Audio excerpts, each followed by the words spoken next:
آیت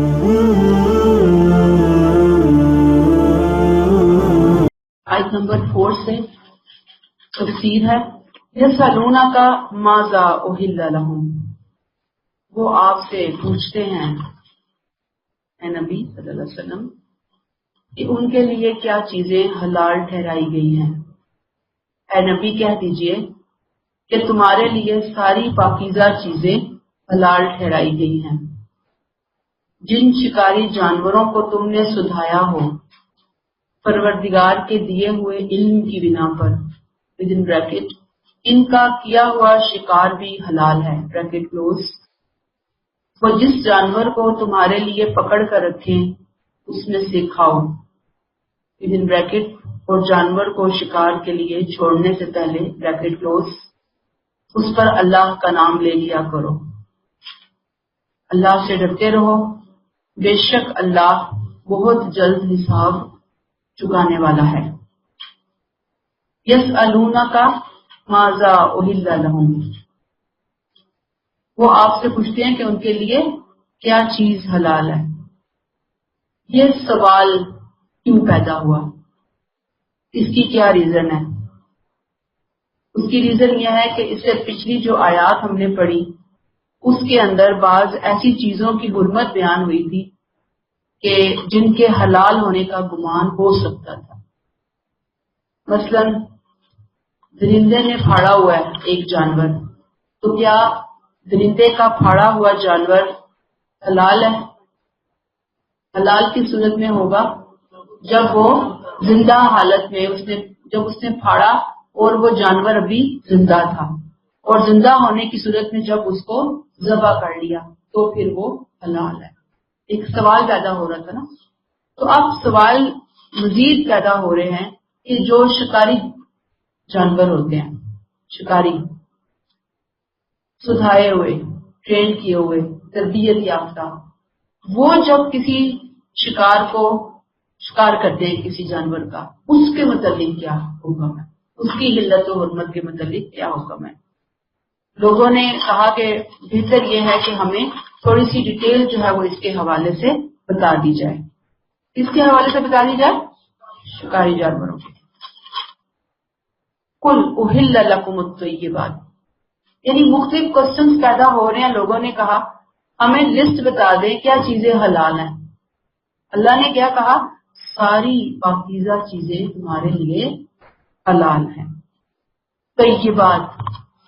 طیبات پاکیزہ چیز کو بولتے ہیں، صاف ستھری چیز کو بولتے ہیں۔ اس میں نمبر 1 وہ جانور جو اپنے مزاج، اپنی سرشت کے اعتبار سے، انسان کے فائدے کے اعتبار سے پاکیزہ ہیں۔ یعنی نمبر 1 کون سے جانور حلال ہیں ان طیبات میں؟ کہ جو اپنے مزاج کے اعتبار سے پاکیزہ ہیں۔ دوسرا وہ جانور کہ جن پر اللہ کا نام لیا گیا ہو، نام لے کر ان کو ذبح کیا گیا ہو۔ لہذا یہ جو میں نے ابھی آپ کے سامنے 2 پوائنٹ رکھے، تو ان 2 پوائنٹس کو دیکھتے ہوئے وہ جانور اس لسٹ میں سے نکل جائیں گے کہ جو اپنے مزاج اور سرشت کے اعتبار سے، نیچر کے اعتبار سے، جینیٹیکلی انسان کی صالح فطرت سے میچ نہیں کرتے۔ مثلا کتا، خنزیر، سانپ، بندر، شکاری پرندے، گویا وہ جانور جو کہ جن کا مزاج ہی درندگی والا ہے، وحشت والا ہے، فاسد ہے، انسان کے مزاج اور ان کے مزاج میں بہت فرق ہے، لہذا وہ جانور اس لسٹ سے نکل گئے، وہ حلال نہیں ہے، وہ تو یہ بات کے اندر شامل نہیں ہے۔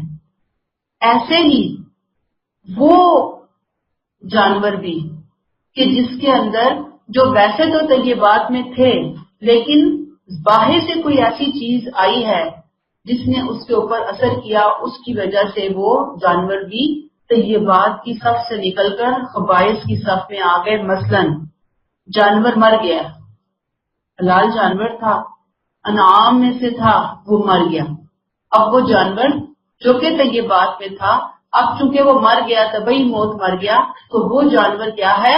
حرام ہے. پھر ہو گئی. اچھا، یا کسی کو جو ہے نا وہ غیر اللہ کے نام پر جانور کو ذبح کر لیا گیا، یا کوئی جانور ہے جس کو استانے وغیرہ کے اوپر استھان پہ جا کے مزار پہ مندر پہ ذبح کیا جائے. یہ سب جانور یعنی کچھ تو نیچر وائز کلیئر ہو گئے کہ یہ بات میں نہیں ہے، حرام ہے. کچھ جانور تھے طیب لیکن باہر سے یہ کوئی ایک ایسی چیز نے ان کے اوپر اثر کیا آ کر کے وہ جانور پھر حرام کی لسٹ کے اندر شامل ہو گئے، ہم ان کو استعمال نہیں کر سکتے. قرآن نے پھر مزید یہ رہنمائی کی یہاں سے اس جواب کے اندر کہ شکار کیے ہوئے جانوروں میں بھی حلال صرف طیبات ہے. ان کے جانور جو وہ شکار کر کے لائے گا، شکاری جو آپ نے ٹرین کیا ہوگا جس کو، تو وہ کون سا حلال ہوگا؟ جو کہ حلال طیب لے کر آ رہا ہے وہ. اچھا، اب اس میں آپ دیکھیں گے کہ اللہ تعالیٰ کیا کہتے ہیں، وما علمتم من الجوارح مکلبین تعلمونہن مما علمکم اللہ. جن شکاری جانوروں کو تم نے سدھایا ہو پروردگار کے دیے ہوئے علم کی بنا پر، وہ بدل بریکٹ ان کا کیا ہوا شکار بھی حلال ہے. جوارح شکاری جانوروں کے لیے آتا ہے. مثلا ٹریننگ کی ہے آپ نے کتے کی، شیر کی، باز کی، شکرے کی. یہ جو مکلبین ہے نا، قلب سے ہے، کتے کو بولتے ہیں. تکلیف، کتے کو شکاری ٹریننگ دینا، اور اسی سے ہی شکاری جانوروں کی ٹریننگ آ جاتی ہے مکلبین سے. ٹھیک ہے، شکاری جانوروں کو ٹریننگ دی جا رہی ہے. اب یہ ٹریننگ کس کو دی جا رہی ہے؟ درندوں کو ٹریننگ دی جا رہی ہے شکار کی. ٹھیک ہے نا. یہ اب کیا ہے، کس طرح ٹریننگ دی گئی؟ تعلمونہن مما علمکم اللہ. تم ان کو ٹریننگ دیتے ہو، سدھاتے ہو پروردگار کے دیے ہوئے علم کی بنا پر. یعنی یہ صلاحیت، یہ علم ٹریننگ دینے کا اللہ نے تمہیں سکھایا، انسانوں کو سکھایا، ودیت کیا وہ علم. اس علم کی بنیاد کے اوپر تم ان کو مختلف ڈسپلن سکھاتے ہو، ان جانوروں کو اس قاعدے اور ضابطے کے اندر لے کر آتے ہو. یہ بالکل وہی ٹریننگ ہے کہ جب تم اس درندے کو، اس جانور کو اس سٹیج پہ لے آتے ہو کہ تم کہتے ہو سٹ، وہ بیٹھ جاتا ہے. تم کہتے ہو اسٹینڈ، وہ کھڑا ہو جاتا ہے. تم کہتے ہو اسٹاپ، تو وہ اسٹاپ ہو جاتا ہے. تم کہتے ہو اسٹارٹ، تو وہ چل پڑتا ہے. یعنی یہ ٹریننگ جب تم ایک درندے کو دے دیتے ہو اللہ کے دیے ہوئے علم میں سے، اللہ نے تمہیں یہ علم دیا، تو اب کیا ہے، جب تم نے اتنی ٹریننگ دی، فَكُلُوا مِمَّا أَمْسَكْنَا عَلَيْكُمْ. اب وہ جانور جب تمہارے لیے کوئی شکار کر کے لائیں گے تو تم اس میں سے کھا سکتے ہو. وَاذْكُرُوا اسْمَ اللَّهِ عَلَيْهِ. اس کو چھوڑنے سے پہلے تم کیا کرو گے؟ بسم اللہ پڑھ لو گے نا. جب وہ جا رہا ہے تو چھوڑو گے اللہ کے نام کے ساتھ. اب وہ کوئی جانور تمہارے لیے شکار کر کے لا رہا ہے کون ہے؟ درندہ، جو بذات خود حرام ہے. وہ جو شکار کر کے لا رہا ہے وہ تمہارے لیے اللہ تعالیٰ نے جائز قرار دے دیا ہے. یہ اس سوال کا جواب پچھلی آیات میں ہم نے پڑھا تھا نا، الا ما ذکیتم. یہاں پہ بتا دیا کہ سدھائے ہوئے جانور کا، جب وہ سدھایا ہوا جانور اس کو پکڑ کے لائے گا نا، تو ظاہری بات ہے کہ وہ آرام سے تو نہیں پکڑے گا نا، وہ اس کو بھمبوڑے گا، وہ زخمی ہوگا جانور جس کو پکڑا جا رہا ہے. تو لہٰذا یہ جو بتایا گیا کہ اس کا جو شکار ہے اگر اس نے بھمبوڑ دیا، اتنا بھمبوڑ دیا کہ اس کا خون کافی زیادہ نکل گیا، تو وہ جو اس کا خون نکلنا ہے وہی اس کا ذبح ہے. یہ بات سمجھیں، کیونکہ آپ نے اللہ کا نام لے کر اپنے ٹریننگ والے جانور کو چھوڑا اس جانور کو پکڑنے کے لیے. سمپل سی بات ہے. اس کے لیے ضروری یہ ہے کہ وہ خود اس میں سے کچھ نہ کھائے. وہ گیا ہے پکڑ کے شکار کر کے زخمی حالت میں مار کے اس کو لے آیا مالک کے پاس، خود اس نے ٹچ بھی نہیں کیا اس میں۔ اگر یہ شک ہو گیا کہ اس کے ارد گرد کوئی اور جانور تھا، شاید اس نے کھا لیا ہو، اس نے منہ مار لیا ہو، تو پھر وہ جانور بھی حلال نہیں ہوگا۔ ٹھیک ہے، بہت ڈیٹیل بتا دی۔ اس کی وجہ دیکھیں نا یہی ہے کہ اس زمانے میں لوگوں کا جو ذریعہ تھا معاش وغیرہ، یہ اس طرح کے شکار وغیرہ بڑے عام ہوتے تھے، اسی کے اوپر ہی چل رہا ہوتا تو ظاہری بات ہے کہ لوگوں کے اندر یہ سوال جو ہے وہ بہت ڈیٹیل میں پیدا ہو رہا تھا، جس کا جواب یہاں پر دے دیا گیا۔ یہ کلیئر ہو گئی آپ کو بات؟ پھر اگلا جو اس کے اندر پوائنٹ ہے نا وہ یہ ہے وَاذْكُرُوا اسْمَ اللَّهِ عَلَيْهِ، اللہ کا نام لو۔ اب اس میں نا 3 ہمیں پوائنٹس ملتے ہیں، 3 مختلف اوپینین ملتے ہیں اس حوالے سے آیت کے۔ نمبر 1 کہ جب شکاری جانور کو چھوڑا جائے گا تو اس وقت بسم اللہ الرحمن الرحیم پڑھ لیں۔ نمبر 2 شکار زندہ ہاتھ آ گیا تو اس کو پکڑیں اور پکڑ کر اس کو ذبح کر لیں بسم اللہ پڑھ کے۔ تیسرا ایسا کچھ نہیں ہوا، جاتے ہوئے بھی آپ نے بسم اللہ نہیں بولا، شکار آ گیا مرا ہوا تھا، اب آپ جب اس کو کھا رہے ہیں کھانے سے پہلے بسم اللہ پڑھ لیں۔ ٹھیک ہے، تو اب آپ دیکھ لیجئے کہ اس میں جو پہلا جو رائے ہے، پہلا قول، اس کی تائید ہوتی ہے ایک حدیث سے۔ عدی بن حاتم نے نبی کریم صلی اللہ علیہ وسلم سے پوچھا کہ میں اپنے سدھائے ہوئے کتے کو شکار پر چھوڑوں اور کوئی دوسرا کتا بھی اس میں شریک بن جائے تو اس کو کیا حکم ہے؟ آپ نے فرمایا کہ ایسا شکار نہ کھاؤ، کیونکہ تم نے اللہ کا نام اپنے کتے پر لیا ہے، دوسرے کتے پر نہیں لیا۔ لہذا پہلی والی بات ٹھیک ہے کہ بسم اللہ کہہ کر ہی شکاری جانور جو ہے وہ چھوڑا جائے گا۔ اب ظاہری بات ہے، میں نے آپ کو بھی بتایا کہ ان کا جو ذریعہ معاش تھا دورے جہلیت میں، وہ صرف شوقیہ یا تفریح کے لیے نہیں شکار کرتے تھے، ان کا ذریعہ معاش تھا، طریقہ یہی تھا جانور وغیرہ پکڑنا، اور اسی لیے وہاں پر جو جانوروں کو ٹریننگ کرنے کا فن ہے یہ بہت عروج پہ تھا، بہت یوں سمجھ لیں کہ چینلائز ہو چکا تھا یہ فن۔ اور اب آپ دیکھیں کہ جتنی اب ہم لوگ تو نہیں اتنا پڑھتے عربک لٹریچر وغیرہ، وہاں پر جب ان کی شاعری ملتی ہے نا تو وہاں پر ان کے شکاری جانوروں کی خصوصیات بھی بولتی ہیں، یعنی کہ اپنی شاعری کے اندر اپنے جانوروں کی تعریفیں بھی بیان کر رہے ہوتے ہیں۔ اب چونکہ یہاں سے حلال و حرام کی بحث ہو رہی تھی تو قرآن نے بتا دیا کہ حلت و حرمت، پاکی اور ناپاکی، ظاہری بات ہے کہ اللہ تعالیٰ نے ایک تربیت یافتہ درندے کی عزت بڑھا دی کہ اگر وہ کوئی شکار پکڑ کر لا رہا ہے تو وہ اللہ نے اس کو حلال کی صف میں ڈال دیا۔ اور پھر ہمیں یہاں پہ اللہ تعالیٰ نے آئند میں کہہ دیا واتقوا اللہ، اللہ سے ڈرو، وہی جو شروع میں آپ کو یاد ہوگا سورہ مائدہ ہم نے پڑھی تھی نا، تو کیا کہا تھا؟ اپنے عہد پورے کرو۔ اب یہاں پہ اگر اللہ سے کیے ہوئے عہد کے احترام میں، شکار کی حرص میں، شکار کے لالچ میں ایسا نہ ہو کہ حلال و حرام کی پرواہ کرنا بھول جاؤ، ورنہ کیا ہوگا؟ روزے حساب بہت سخت قسم کے معاملات سے تمہیں گزرنا پڑے گا۔ اس میں جو بات بہت ہی اچھی لگی ایک اور یہ ہے نا وما علمتم من الجواری، جن شکاری جانوروں کو تم نے سدھایا، یہ بڑی اہم آیت ہے اس حوالے سے کہ اس آیت کے اس ٹکڑے سے دنیا کے علم کی فضیلت پتہ چل رہی ہے، اہمیت پتہ چل رہی ہے۔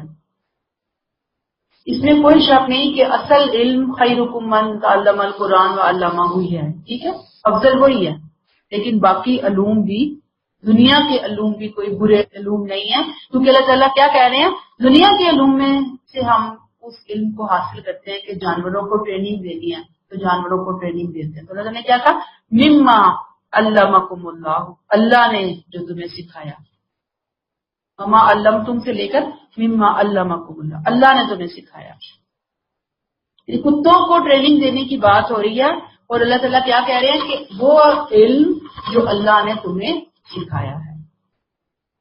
ظاہری بات ہے کہ یہ علم بھی ہر ایک کو نہیں ملتے، کس کو ملتے ہیں؟ جو کیا کرتے ہیں؟ جو طلب کرتے ہیں، چاہتے ہیں، کوشش کرتے ہیں، محنت کرتے ہیں. اور آپ دیکھ لیجئے کہ جو کائنات سے متعلق کسی بھی فیلڈ کا علم ہے، کسی بھی فیلڈ کا علم ہے، وہ اللہ تعالیٰ آپ دیکھتے ہیں کہ ہر ایک کو نہیں دیتے. سائنس ہے، ٹیکنالوجی ہے، ڈاکٹر ہیں، انجینئر ہیں. آپ دیکھیں گے کہ جتنے کامیاب آپ کو اس میں نام نظر آتے ہیں تو کوئی بھی ایسا بندہ نظر نہیں آئے گا کہ جس نے صرف امتحان کی رات بیٹھ کر پڑھا ہو اور وہ پاس ہو گیا اور وہ اتنا کامیاب بن گیا. ایسا تو نہیں نہ ہوا. آخر آپ دیکھیں گے کہ وہ لوگ ہیں جن کے نام ہمیں ملتے ہیں، بہت زیادہ ہارڈ ورکر لوگ. اللہ تعالیٰ نے ان کو دیا، چاہے وہ دنیا کے کسی رنگ، کسی مذہب، کسی نسل سے تعلق رکھنے والے لوگ تھے. یاد رکھیں، ہم پہلے بھی پڑھ کر آئے حضرت آدم علیہ السلام کا جب ہم نے قصہ پڑھا تھا کہ جو علم دیا گیا وہ دنیا کا علم ان کو سکھایا گیا تھا. اور ہم وہ جو محاورہ پڑھتے ہیں ریڈرز آر دا لیڈرز، یہ کوئی غلط محاورہ نہیں بنایا گیا، یہ بالکل درست محاورہ ہے کہ جو جتنا گڑ ڈالتا ہے اتنا ہی میٹھا بھی ہوتا ہے. تو بات یہ ہے کہ سارے علوم چاہے وہ دین سے متعلق ہیں، چاہے وہ دنیا سے متعلق ہے، سکھائے کس نے؟ اللہ تعالیٰ نے. یہاں اس دلیل مل گئی نا آپ کو کہ وہ علم جو اللہ نے تمہیں سکھایا ہے. اصل بات کیا ہے کہ انسان اچھی نیت کے ساتھ ایسے علوم کو حاصل کرے. دنیا کا علم ہے اچھی نیت کے ساتھ، محنت کے ساتھ، جذبے کے ساتھ، اور پیچھے بیک گراؤنڈ میں ذہن کیا ہو کہ پوری انسانیت کی فلاح و بہبود کے لیے میں نے اس علم کو استعمال کرنا ہے، اس ٹیکنالوجی کو استعمال کرنا ہے، اس صلاحیت کو استعمال کرنا ہے. اس میں پھر یہ نہ دیکھیں کہ جی یہ مسلمان کے لیے استعمال ہوگا اور ہندو کے لیے نہیں ہوگا، اور یہ مسلمان کے لیے ہوگا اور عیسائی اور سکھ کے لیے نہیں ہوگا. اسلام نے ایسی کوئی ڈسکریمنیشن ہمیں نہیں بتائی، بالکل نہیں بتائی. اس چیز کو انسان اپنا شعار بنا لے اور اللہ سے بھی یہ بھی دعا کرے کہ اللہ تعالیٰ ہمیں نفع مند علم سکھائے. تو پھر میتھ پڑھیں، بایو پڑھیں، فزکس پڑھیں، کیمسٹری پڑھیں، لا پڑھیں، کچھ بھی پڑھیں، اللہ تعالیٰ اس میں برکت ڈالنے والے.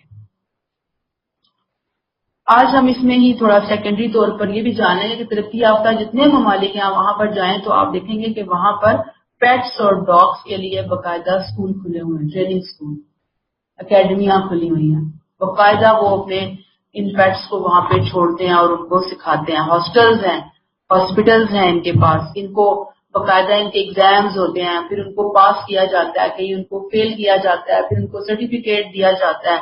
یعنی اتنا زیادہ کام ہو رہا ہے ان کے اوپر کہ انسان کی عقل جو ہے وہ حیران رہ جاتی ہے. ایون پچھلے سالوں میں جو ایک رپورٹ پڑی تھی وہ یہ کہ یو کے میں جتنے پیٹس ہیں انسان سے ڈبل پیٹس ہیں، یعنی انسان کم ہے، پیٹس زیادہ ہیں وہاں پر. اور اتنے لا بنے ہوئے ہیں کہ آپ ذرا اپنے پیٹ کو ہاتھ تو لگا کے دیکھیں، اس کو غلط نظر سے ہی دیکھ لیں تو وہاں کے لا جو ہے نا وہ آپ کو اچھا بھلا فائن جو ہے وہ لگوا دیتے ہیں. ایک ایک چیز کو اگر آپ دیکھیں تو انسان حیران ہوتا ہے. ان کے کھانے، ان کے رہنے، ان کے آنے، ان کے جانے، باقاعدہ ہر چیز کی وہ مانیٹرنگ ہوتی ہے کہ گھر کے اندر کون سی جگہ پہ اس کو رکھا ہوا ہے، گھر سے باہر وہ کیا نکلتا ہے، کون سا فوڈ آپ اس کو ڈال رہے ہیں. مطلب اتنا زیادہ لوگ جو ہے وہ ایکسٹریم پہ چلے گئے ہیں اس حوالے سے. اور اب آپ دیکھیں کہ جب لوگ بھی کہتے ہیں کہ آپ کہیں باہر جائیں نا وہاں گھومنے کے لیے تو آپ دیکھو گا کہ لوگ جو ہے نا وہ اپنے وہ پیٹ جو ہے ڈاگ چھوٹے چھوٹے وہ گودوں میں بھی اٹھائے ہوتے ہیں، جیسے بیبی ہوتا ہے اس کو لے کر پھر رہے ہوتے ہیں، اور آپ اس کو ہیلو بولیں تو وہ بھی آگے سے ہاتھ کھڑا کرتا ہے. ڈاگ بھی جو ہے نا وہ ہاتھ کھڑا کرتا ہے اور بڑے خوش ہوتے ہیں گورے کہ جی انہوں نے ہمارے ڈاگ کو پسند کیا یا ہمارے اس کو پیٹ کو پسند کیا. تو وہ اب آپ دیکھ لیجئے کہ آج ہماری حالت یہ ہے کہ ہم تو اپنے بچوں کو بھی السلام علیکم نہ سکھا سکے تو وہ اپنے جانوروں کو بھی سے ہائے ہیلو اتنی چیزیں نا، پر ایک علم ہے نا. اللہ تعالیٰ توفیق دیں کہ ہم بھی کچھ علوم کے میدان میں محنت کرنے والے بندے بنے. آیت نمبر 5، الیوم احل لکم الطیبات، تمام پاکیزہ چیزیں اب تمہارے لیے حلال ٹھہرا دی گئی ہیں. چنانچہ اہل کتاب کا کھانا تمہارے لیے حلال ہے اور تمہارا کھانا ان کے لیے حلال ہے. within bracket. اسی طرح شرک اور توحید کے حدود بھی واضح ہو گئے ہیں، لہذا بریکٹ کلوز. اہل ایمان اور اہل کتاب کی پاک دامن عورتیں بھی تمہارے لیے حلال ہیں جب تم ان کے مہر ادا کرتے ہو، نہ کہ بدکاری کرنے کے لیے، اس شرط کے ساتھ کہ تم بھی پاک دامن رہنے والے ہو، نہ بدکاری کرنے والے ہو، نہ چوری چھپے آشنائی کرنے والے ہو۔ ودن بریکٹ اپنے ایمان کو البتہ ہر حال میں خالص رکھو، بریکٹ کلوز، اور جانتے رہو کہ جو ایمان کے منکر ہوں گے ان کی سب محنت ضائع ہوگی اور قیامت کے دن وہ نامرادوں میں سے ہوں گے۔ اب آپ دیکھ لیجئے کہ اس میں اللہ تعالیٰ کی طرف سے ایک انعام عام کا ذکر، انعام کیا اللہ تعالیٰ نے، جو نبی کریم صلی اللہ علیہ وسلم خاتم الانبیاء کی بعثت کے ذریعے اللہ تعالیٰ نے تمام انسانیت پر اور خاص طور پر اہل کتاب پر کی۔ اب آپ دیکھیے کہ یہ جو آپ صلی اللہ علیہ وسلم کی آمد کے حوالے سے پیشن گوئیاں پچھلی کتابوں میں بھی موجود تھیں اور قرآن میں بھی ہم پڑھتے ہیں، وہ پیشن گوئیاں یہ تھی کہ نبی کریم صلی اللہ علیہ وسلم کی جب بعثت ہوگی تو وہ لوگوں کو آ کر حلال و حرام کی پابندیوں سے، جو خود ساختہ پابندیاں ہیں، اس سے نجات دیں گے، آگاہ کریں گے، بیڑیوں سے آزاد کریں گے۔ یہ کون سی پابندیاں ہیں؟ جو ان لوگوں نے خود اپنے اوپر عائد کی ہوئی ہیں، ان کی یا پھر ان کی سرکشی کی وجہ سے ان کے اوپر عائد ہو چکی ہیں۔ سورہ اعراف آیت 157۔ لہذا آپ صلی اللہ علیہ وسلم جب تشریف لائے تو آپ نے ایک ایک چیز کو کلیئر کر دیا، کیا حلال تھا، کیا حرام تھا، ان لوگوں نے خود ساختہ طور پر کیا پابندیاں اپنے اوپر عائد کرنی ہے۔ اب جب آپ صلی اللہ علیہ وسلم نے ایک ایک چیز کلیئر کر دی تو اس مرحلے پر مسلمانوں کو بتا دیا گیا، اجازت دے دی گئی کہ حلال و حرام کی حرمت واضح ہونے کے بعد، باؤنڈری وال واضح ہونے کے بعد، کلیئر ہونے کے بعد، اب تمہیں اجازت ہے کہ تم اہل کتاب کا کھانا کھا سکتے ہو۔ اس لیے کیوں کھا سکتے ہو؟ کہ تمہیں پتہ چل گیا کہ جو حرام ہے وہ تم ٹچ نہیں کرو گے، کیا کھاؤ گے؟ حلال کھاؤ گے نا، یعنی ان کے کھانے میں سے جو حلال پورشن ہے وہ تم کھا سکتے ہو۔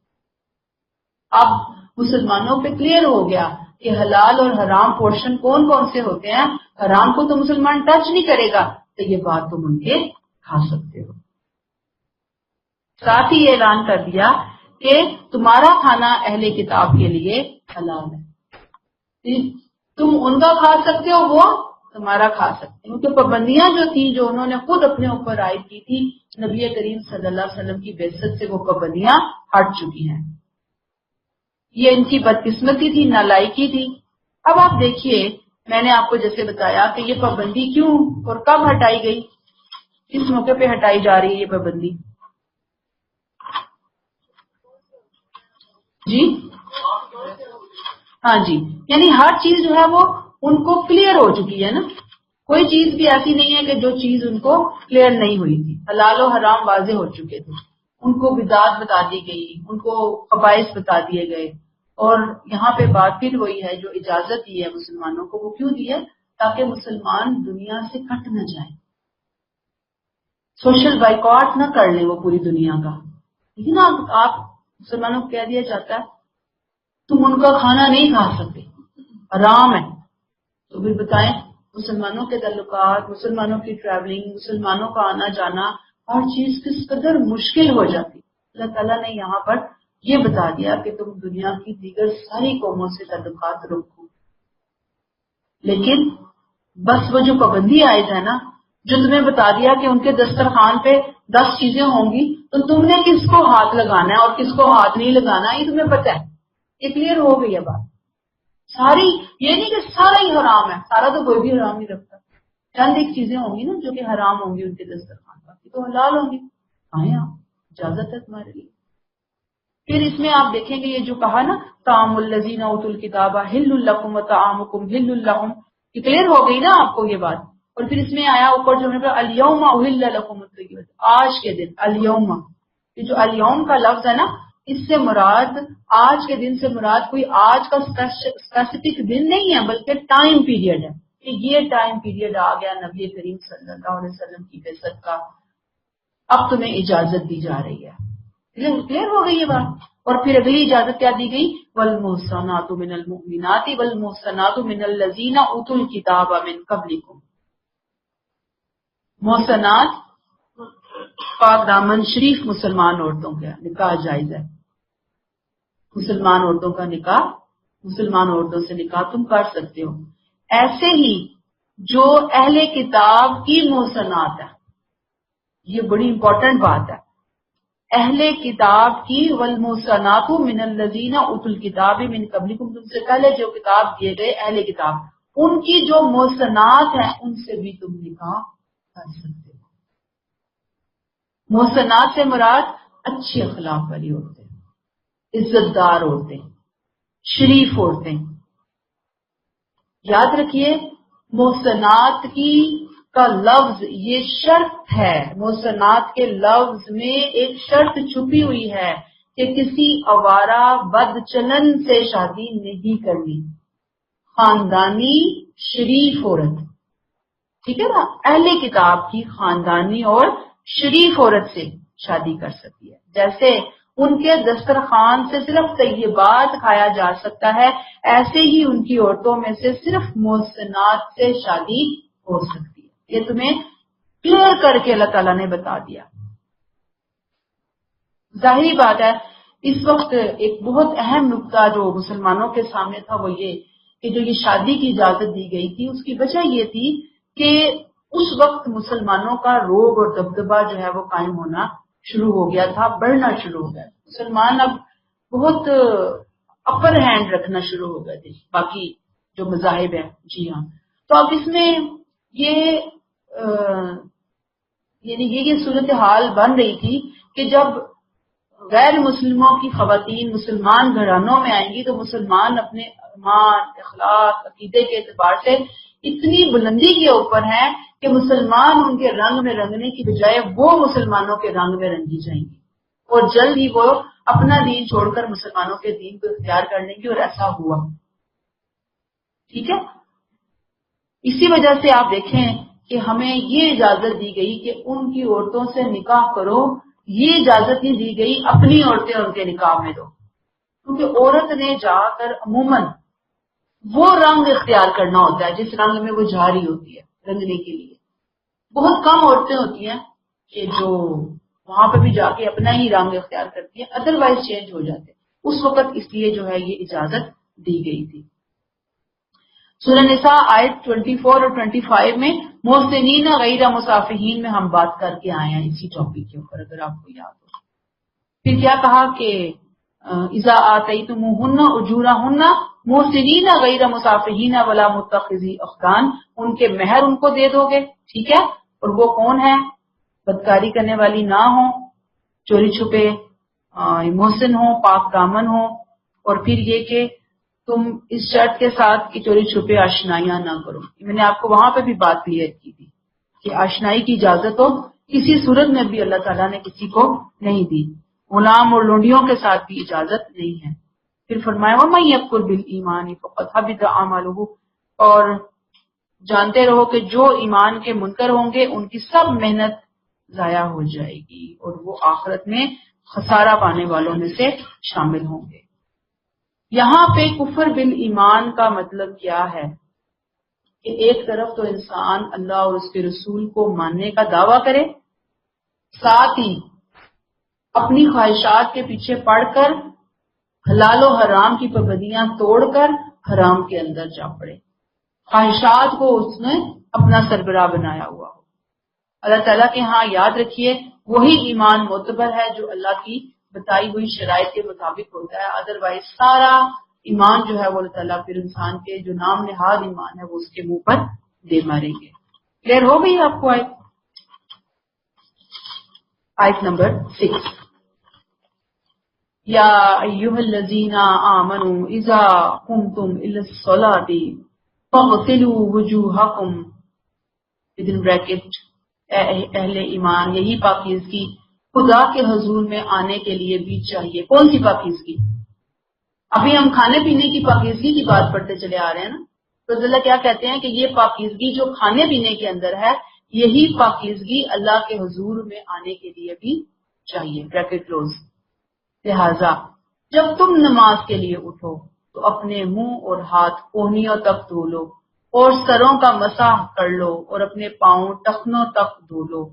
اگر حالت جنابت ہو تو نہا کر پاک ہو جاؤ، اور اگر تم مریض ہو یا سفر میں ہو یا تم میں سے کوئی رفع حاجت کر کے آیا ہو یا تم نے عورتوں سے مباشرت کی ہو اور تم کو پانی نہ ملے تو پاک جگہ دیکھ کر اپنے چہرے اور ہاتھوں پر اسے مسح کر لو۔ اللہ تعالیٰ کیا چاہتے ہیں؟ وضو اور غسل کا پابند تمہیں بنانا چاہتا ہے نا، ود ان بریکٹ، اور چاہتا ہے کہ اپنی نعمت تم پر تمام کر دے۔ اسی لیے ود ان بریکٹ مجبوری کی حالت میں تیمم کی اجازت دیتا ہے، بریکٹ کلوز۔ اللہ تعالیٰ چاہتا ہے کہ تمہیں پاک کرے، تم پر اپنی نعمت تمام کر دے تاکہ تم اس کے شکر گزار بندے بنو۔ پہلے کھانے پینے کی طیبات کا ذکر آ گیا، نکاح کی طیبات کا ذکر آ گیا۔ آئے نا محسنات سے شادی کرنی ہے، دوسروں سے نہیں کرنی، ان کی پاکیزگی کی طرف اللہ نے اس کو سٹریس کیا، اس پوائنٹ کو ہائی لائٹ کیا۔ اب اس سے آگے بدن اور جسم کی پاکیزگی کا ذکر آ گیا۔ اللہ کے حضور پہنچنا ہے، نماز کی طہارت، وضو کی طہارت کیسے ہے، پانی نہیں مل رہا تو کیا ہے، تو گویا یہ سارا اللہ کی طرف سے اتمام نعمت ہے۔ رسول صلی اللہ علیہ وسلم کی آمد کے بعد اللہ اس امت پر، پوری انسانیت پر اتمام نعمت فرما رہے ہیں کہ ایک ایک چیز کی حلت و حرمت کو کھول کر پاکیزگی کے بارے میں ارشادات بیان کر رہے ہیں۔ کیا ہے یہاں پہ حکم؟ کیا ہے؟ کیا کرو اے اہل ایمان، اذا قمتم الی الصلاۃ فاغسلوا وجوہکم وایدیکم الی المرافق، جب تم نماز کے لیے اٹھو تو اپنا منہ دھو لو، اپنے ہاتھ کونیوں تک دھو لو۔ یہ وضو کے فرائض ہیں۔ وامسحوا برؤوسکم، اپنے سروں کا مسح کر لو، وارجلکم الی الکعبین، اور پاؤں ٹخنوں تک ود ان بریکٹ دھو لو۔ ٹھیک ہے، یعنی یہ طہارت ہے۔ ظاہری بات ہے، شریعت کا مطالبہ کیا ہے کہ جب انسان اٹھتا ہے اللہ کے حضور تو پاکیزگی کی نیت کے ساتھ، اس سوچ کے ساتھ اپنے رب کے حضور حاضری دے۔ اور یہ پاکیزگی کی حالت کب تک قائم رہتی ہے؟ جب تک کہ کوئی پاکیزگی کو توڑنے والی چیز سامنے نہ آئے، جسے آپ کہتے ہیں نواقض وضو، نواقض غسل، یعنی کہ جو ختم کر دینے والی ہیں غسل کو اور وضو کو، طہارت کو۔ اس سے پہلے یہ چیزیں جو ہیں وہ کافی ہیں۔ یہ جو وامسحوا برؤوسکم ہے، پورے سر کا مسح ہے۔ ٹھیک ہے، سر کا مسح یعنی آگے سے شروع کر کے ہم پیچھے تک لے کر جائیں گے، اور پاؤں دھونے ہیں، مسح نہیں کرنا۔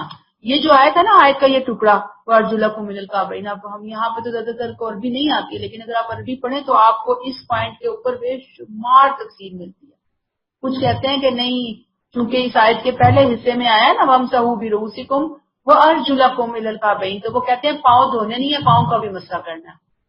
لیکن نا وامسحوا برؤوسکم وارجلکم، اپنے سروں کا مسح کرو اور پاؤں دھو لو ٹخنوں تک۔ ٹھیک ہے، دھو نہیں، وہ کہتے ہیں مسح کر لو، لیکن ہم کہتے ہیں کہ آپ صلی اللہ علیہ وسلم نے دھو کے بتایا نا۔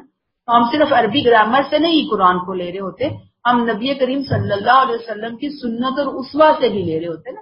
تو ہم تو دیکھیں گے کہ ہمیں آپ صلی اللہ علیہ وسلم نے پریکٹیکل ڈیمونسٹریشن کے ساتھ وضو کیا سکھایا، ہم اس چیز کو لیتے ہوئے پھر دیکھتے ہیں کہ صرف مسح نہیں ہے، مسح مجبوری کی حالت میں ہے، سردیوں میں جب ہم نے ساکس وغیرہ پہنی ہے تو مسح ہے، ادروائز پاؤں کو دھونا ہے۔ اچھا، یہ جو اب وضو اور غسل وغیرہ ہے، یہ پیچھے بھی ہم تھوڑا پڑھ کر آئے، ٹچ کیا تھا ہم نے۔ اب بھی آج نا انشاءاللہ تعالی آج یا کل میں آپ کو واٹس ایپ پہ وضو اور غسل کے جو پورے مسائل ہیں نا وہ انشاءاللہ ہم شیئر کر دیں گے طریقے کے ساتھ۔ ٹھیک ہے، وہ پورا فائل ہے، ان کے 3 4 5 6 پیجز ہیں، سائمہ جواد ہے انہوں نے تیار کیا ہے۔ تو انشاءاللہ تعالی وہ ہم کئی دن سے لگے ہوئے تھے اس کام کے اوپر، تو میرا یہ خیال تھا کہ جب وہ آیات آئیں گی تو پھر میں وہاں پر آپ کو جا کر گائیڈ کر دوں گی۔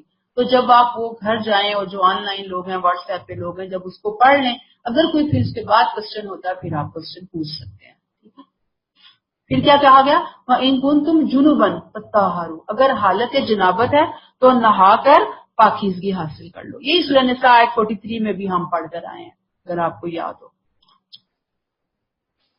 طہارت حاصل کرنی ہے. اور پھر کیا ہے؟ وَإِن كُنتُمْ مَرْضَىٰ أَوْ عَلَىٰ سَفَرٍ أَوْ جَاءَ أَحَدٌ مِّنكُم مِّنَ الْغَائِطِ أَوْ لَامَسْتُمُ النِّسَاءَ، یہ ساری حالتیں بیان کر کے کہا. مریض ہو، مسافر ہو، واش روم سے ہو کر آئے ہو، عورتوں کو ٹچ کیا ہے. ٹچ کا ہے مسئلہ لسٹ کے ساتھ، شہوت کے ساتھ ٹچ کیا ہے، یعنی صرف ٹچ کرنا نہیں مراد، خاص حالت کے لیے، انٹرکورس کے لیے یہ بات بیان ہوئی ہے یہاں پر. لمستم خالی ٹچ نہیں ہے، ٹھیک ہے نا. فلم تجدوا ماء، ان تمام حالتوں میں اگر تمہیں پانی میسر نہیں ہے تو کیا کرو؟ فتیمموا صعیدا طیبا، پاک مٹی سے مسح کر لو، اور اسے کیا کرو؟ تیمم کر لو پاک مٹی سے. فامسحوا بوجوہکم وایدیکم منہ، اور اپنا چہرہ اور اپنے ہاتھ جو ہیں وہ اس سے دھو لو. یاد ہے نا آپ کو؟ میں نے آپ کو تیمم کا طریقہ بتایا تھا، ٹھیک ہے.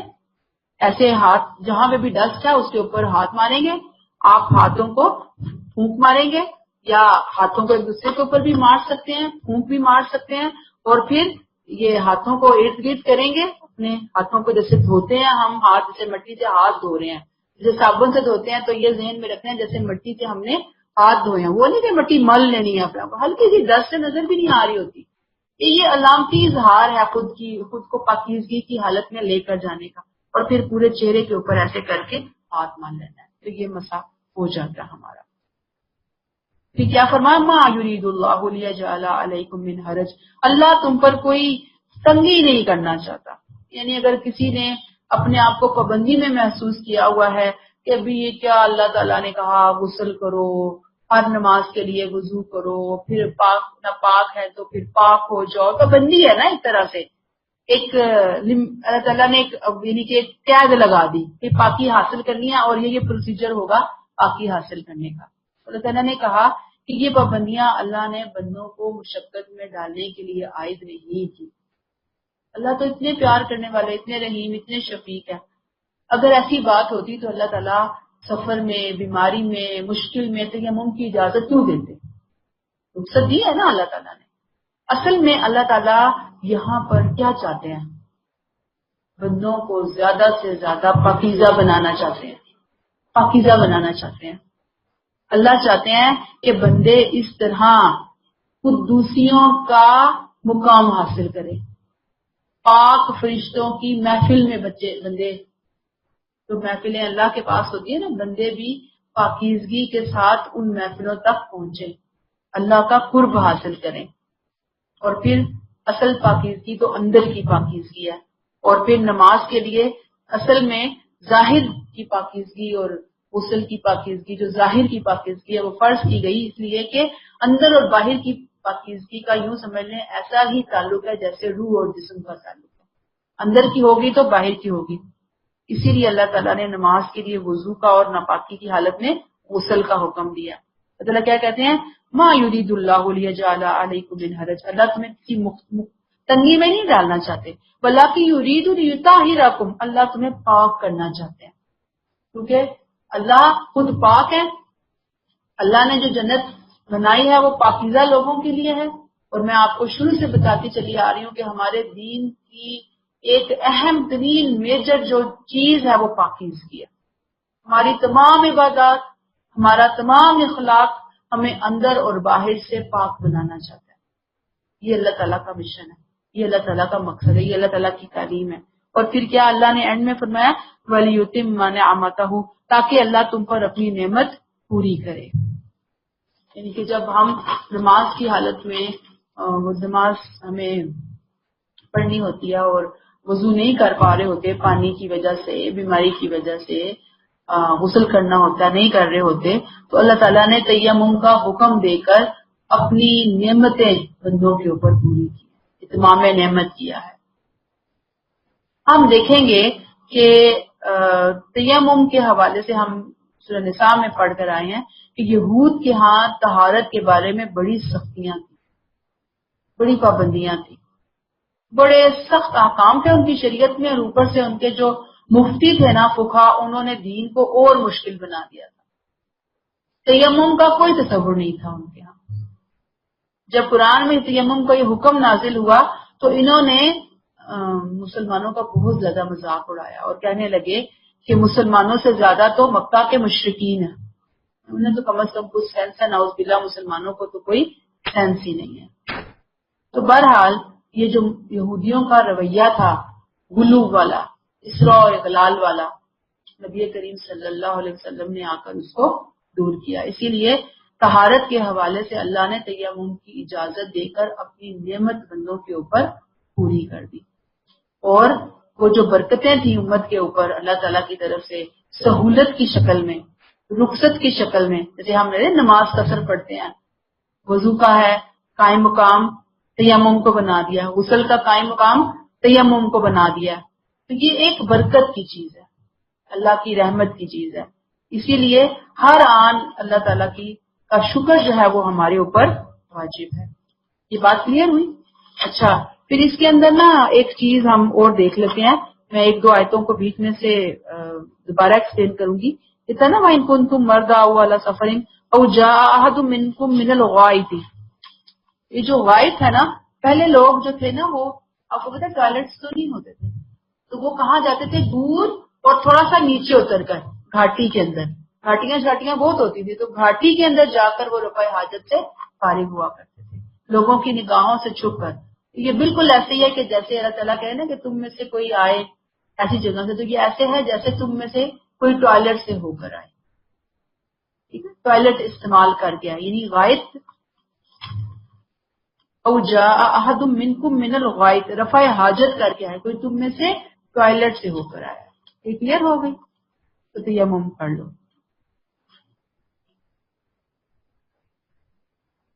اب آپ دیکھ لیجئے کہ میں نے آپ کو بتایا کہ تیمم سے پاکیزگی تو نہیں اس طرح آتی، لیکن ایک پاکیزگی کی سائیکولوجیکل سیٹسفیکشن انسان کو حاصل ہوتی ہے.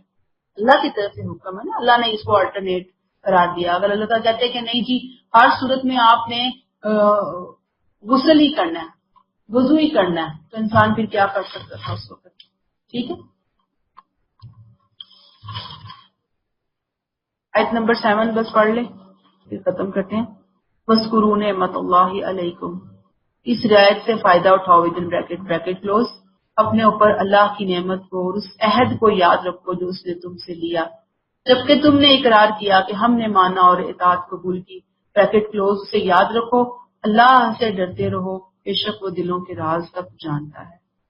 اب یہاں پہ اللہ نے اپنی نعمت کا حق بتا دیا، اتمام نعمت کا، جو اللہ نے نبی کریم صلی اللہ علیہ وسلم کے ذریعے اپنی شریعت، آخری شریعت تم پر دے کر اپنا تم پر انعام کیا، تمہیں عزت دی.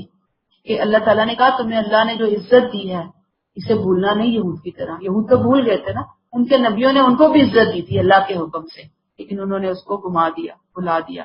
لہذا ظاہر اور باطن ہر پہلو سے اس نعمت کا حق ادا کرنا. وَاذْكُرُوا نِعْمَتَ اللَّهِ عَلَيْكُمْ، نعمت کا حق ادا کرنا. وَمِيثَاقَهُ الَّذِي وَاثَقَكُم بِهِ، ظاہری بات ہے کہ وہ عہد اور میثاق جو اللہ نے پیغمبر صلی اللہ علیہ وسلم کے ذریعے تم سے لیا ہے، اور تم نے بھی سمعنا و اطعنا کہہ کر اس میثاق کی، اس وعدے کی پابندی کا بوجھ اٹھایا ہے کہ حقوق اللہ اور حقوق العباد کی ادائیگی کی جائے گی. تمہارے اور تمہارے رب کے درمیان ایک مضبوط میثاق لا الہ الا اللہ محمد رسول اللہ کہہ کر یہ ایگریمنٹ ہو گیا تمہارا اور اللہ کا. اس ایگریمنٹ کا پاس کرنا، اللہ تعالیٰ نے پھر جو وعدے تم سے کیے ہیں، اللہ بھی اس ایگریمنٹ کو پورا کرنے پر وہ وعدے تم سے پورا کرے گا. اس کل تم سمعنا و اطعنا، جب تم نے اقرار کیا تھا کہ ہم نے سنا، ہم مانیں گے. واتقوا اللہ، لہذا یاد رکھو، اللہ سے ڈرتے رہو.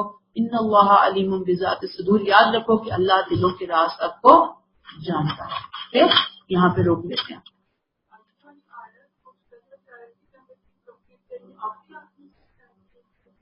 نہیں، آخری کے درمیان کے نا. اب مطلب یہ کہ ظاہری بات ہے کہ اب دین کمپلیٹ ہونے کے قریب جا رہا ہے نا. ٹھیک ہے، ہاں بالکل ایسے ہی گزری آیا، کیونکہ میں نے آپ کو بتایا تھا کہ کچھ چیزیں پہلے آئیں، جو پیریڈ ہے، ٹائم پیریڈ میں نے ابھی آپ کو بتایا تھا سورہ مائدہ کا ٹائم پیریڈ کیا تھا. تو ظاہر بات ہے کہ اس کے بعد پھر فتح مکہ ہوا، اور اس کے بعد تو پھر دین کا معاملہ ہی ہو گیا. یہ جو ٹائم پیریڈ تھا اس میں مسلمانوں کی جو سوسائٹی ہے ان کے لیے بہت سارے رولز اینڈ ریگولیشن سیٹ کیے جا رہے ہیں. تو اللہ تعالیٰ بھی رحمات دے رہے ہیں. ٹھیک ہے. اور وہاں پہ لوگوں کے ذہن میں کوسچنس پیدا ہو رہے تھے نا کہ کیا حلال ہے کیا حرام ہے, لسٹ دے دی جائے, بتا دی جائے. اللہ تعالیٰ نے دیکھیے کتنا کھول کھول کر بیان کر دیا ہمیں. اگر آپ پچھلی ساری آیات کو سم اپ کریں تو آپ کو نظر آ جائے گا کہ کھانے پینے سے متعلق ہے, شادی بیاہ سے متعلق ہے, آپ یہ جو نماز روزے کے حوالے سے جسمانی ہے, سب حلال کی لسٹ ہے جو اللہ تعالیٰ نے یہاں پر ایک دفعہ ہمیں بتا دیا. کلیئر ہو گئی ہے بات؟ اچھا چلیے یہاں پہ ہم روکتے ہیں. اعوذ باللہ من الشیطان الرجیم. بسم اللہ الرحمن الرحیم. حسبی اللہ لا الہ الا ہو علیہ توکلت وہو رب العرش العظیم. میرے لیے اللہ کافی ہے, اس کے سوا کوئی معبود نہیں. میں اسی پہ بھروسہ رکھتی ہوں اور وہ بڑے تخت کا مالک ہے. پاک پروردگار عالم ہم پہ بہت رحم کر اور ہمیں قرآن پاک پڑھنا سیکھنا اور اس پہ عمل کرنا سکھا دے. رب العزت ہر وقت ہم بے رحم کر مولا کریم ہمارے روزے قبول کر, ہماری نمازیں قبول کر, ہماری ساری بیماریاں دور فرما. آمین.